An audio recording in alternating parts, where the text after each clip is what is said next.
I think it's important that the youth grow up having a love and respect for the environment. 50 years ago, we came together as a people and decided we needed to protect our environment.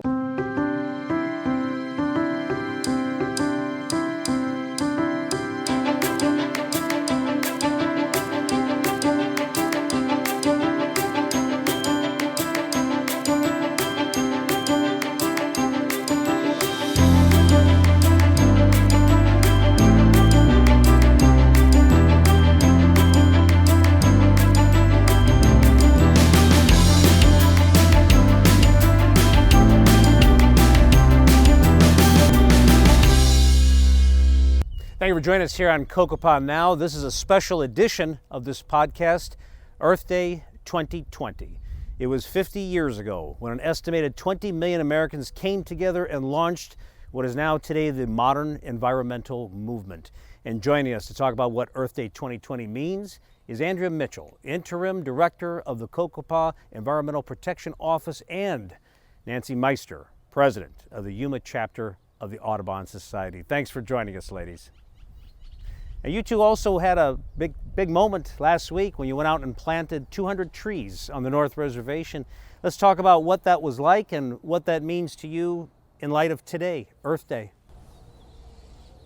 It was great to have Nancy come out and see the trees. She donated the 100 cottonwood, the 100 mesquite, and it was just great putting the trees in the ground together.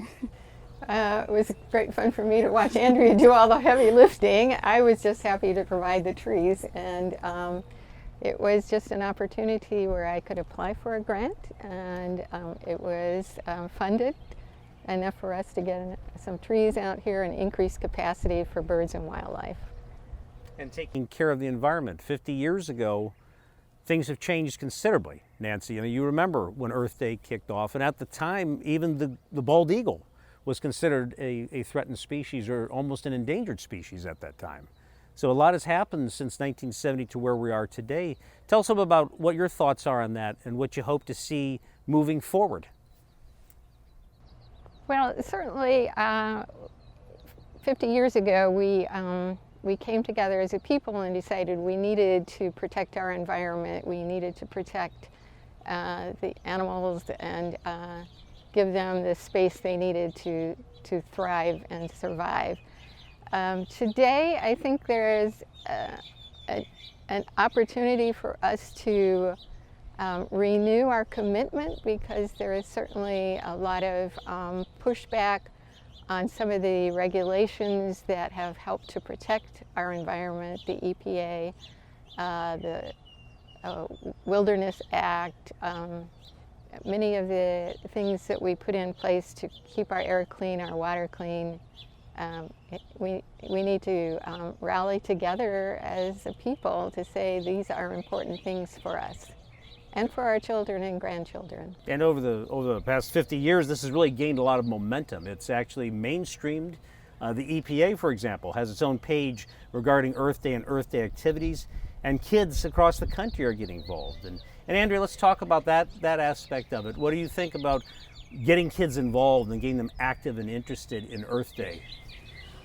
I think it's important that the youth grow up having a love and respect for the environment. And these trees, we're planting them now and putting all the work in to get them into the ground, but it's for the future generations who are going to come and look and appreciate the natural beauty of being on the river and all the trees and growing the shelter for all the animals and the wildlife.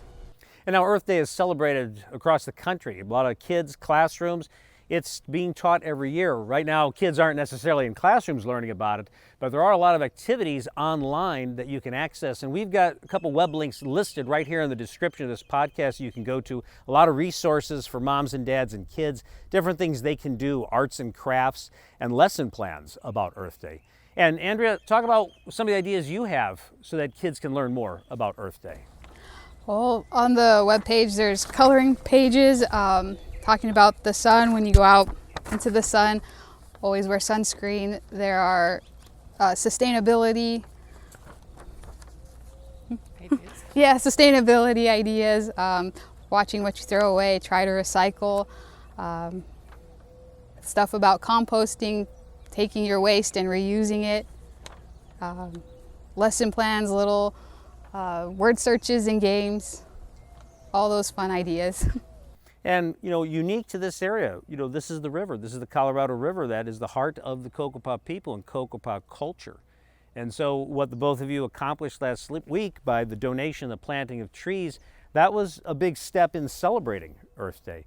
Nancy, let's talk a little bit about that and what you hope to see moving forward. Well, I'm happy that we are able to partner with Cocopah on this project, given that their properties are right on the river, and we want to certainly bring back the river ecosystem. It's the habitat for birds that we are striving for.